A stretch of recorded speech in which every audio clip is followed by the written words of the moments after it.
We're back. So we left off producing the production budget from our last video lecture. This is showing how many units we need to produce each quarter, the amount to be produced in total for the actual year. In order for me to produce those units, I need materials. So next up is our direct materials budget. This budget focuses on the amount of material we need to purchase in order to meet our production needs and to make sure we have our desired ending inventory amount at the end of each quarter. Because once again, we want to make sure that we have sufficient material remaining at the end of each quarter to start production at the beginning of the upcoming quarter. So we first look at the amount of material required for production. That comes from our production budget. We'll look at our desired ending inventory in terms of material. We'll talk about that. That'll be given to us. We'll subtract out our beginning inventory and materials. Again, this is showing what we had available at the beginning of each quarter. And that would give us the required amount of materials that we're going to have to purchase. So we'll look at the amount of material in terms of quantity, and we'll also look at the actual cost of those items. Okay? So for our illustration, our goal is to keep 10% of the next quarter's production as part of our ending inventory. Again, we want to keep 10% of the next quarter productions as part of our ending inventory. So we're making a product called Right Ride. What is that? I have no idea, but work with you people. So our product is called Right Ride. That's our product. And the product requires 2 pounds of raw material. So in order to make this product, we have to use 2 pounds of raw material to make 1 unit of this product. The expected cost per pound is going to be $4. So again, we are required to use 2 pounds of material to make 1 unit. The material cost is going to be $2 per pound. Assume that the desired ending inventory in terms of material for the fourth quarter of 2017 is 1,020 pounds. So they gave us the amount of material we want to have available at the end of the fourth quarter. So you ready? All right. So first line item, this shows the number of units we plan to produce. These numbers are coming from our production budget. Now remember that for each unit, we need 2 pounds of material. So you're multiplying the number of units we produce times 2 pounds. This is showing the amount of material we need in order to meet our production goal for each of the quarters. Now our desired ending inventory is 10% of our production needs for the upcoming quarter. So for example, for the second quarter, we need 7,200 pounds of material. Therefore, 10% of that is going to be 720. So at the end of the first quarter, we want to have available 10% of the production need for the upcoming quarter. So we're going to add production needs for each quarter along with the desired ending inventory. We add those two together. We're going to subtract out the beginning materials inventory.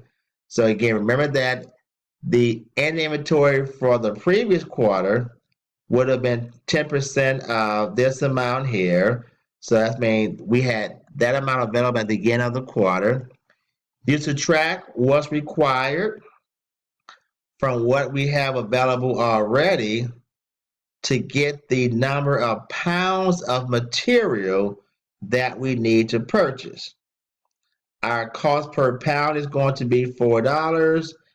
So this is showing us the total amount of money we plan to spend each quarter on materials, the total cost of material we plan to spend for the entire fiscal year. So we look at our sales budget so far, our production budget, and now our material budgets.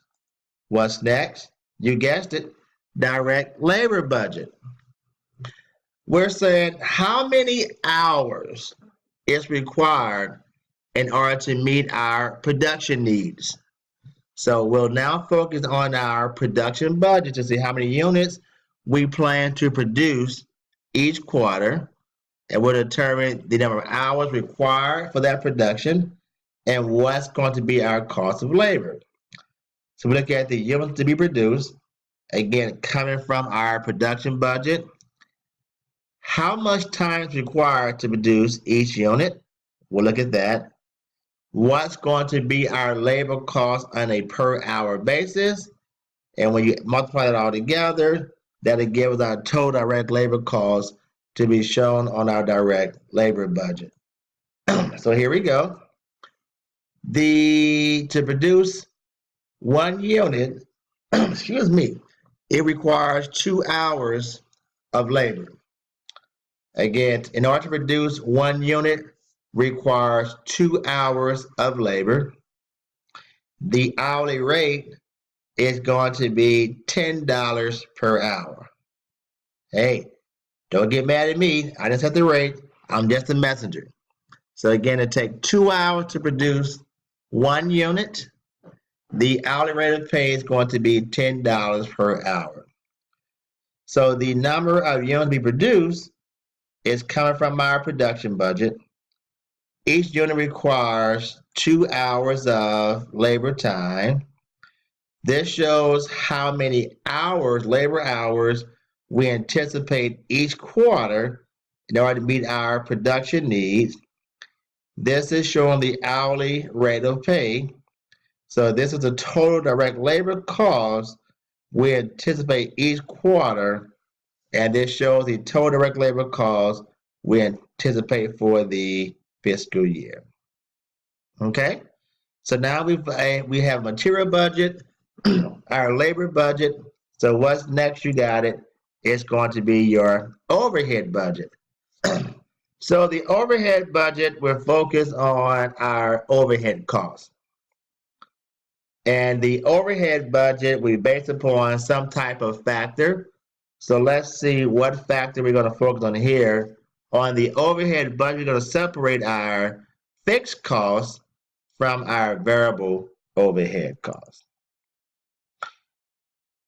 So the variable cost that we're going to focus on will be based upon direct labor hours.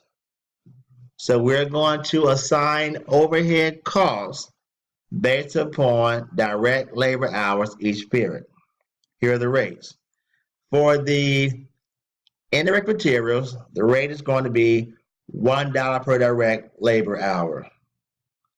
For indirect labor, the rate would be $1.40 per direct labor hours. For utilities, it's going to be 40 cents per direct labor hours. And for maintenance, it's going to be 20 cents per direct labor hour. So once again, we're going to assign variable costs based upon direct labor hour, and these are the rates we're going to use times direct labor hours for each quarter of the year. Now, remember that in the first quarter, we plan to produce 3,100 units that require 6,200 hours of direct labor hours. So we're going to multiply each of these variable costs times 6,200 hours in order to get the amount of our variable costs for the first quarter, which we'll take a look at. There are going to be some fixed costs as well that are going to be given to us. So let's take a look at our manufacturing overhead budget. So here we have our variable cost, once again predicated upon direct labor hours, which is shown here for each quarter. So we're taking the direct labor hours times these rates to get the total variable cost for each of these quarters. Of course, the fixed costs will be given. They're going to be fixed. When you take your total variable costs plus your total fixed costs, it gives us our total manufacturing overhead costs for each quarter. When you add those all together, it gives a total manufacturing overhead costs for the fiscal year. We're now going to add up the number of direct labor hours, because remember that overhead cost is based upon direct labor hours, to figure what is going to be our manufacturing overhead rate per direct labor hour. So we take our total manufacturing overhead cost divided by total direct labor hours of 30,800 hours. That gives us a manufacturing overhead rate of $8 per hour. Now that's going to be important because we're going to figure out our product cost a little bit later. We need to know what's our material cost per unit, what is our labor cost per unit, what is our overhead cost per unit. So again, I'm going to end this video so that we can stay within our time constraints and create another video to continue with the master budget. Stay tuned.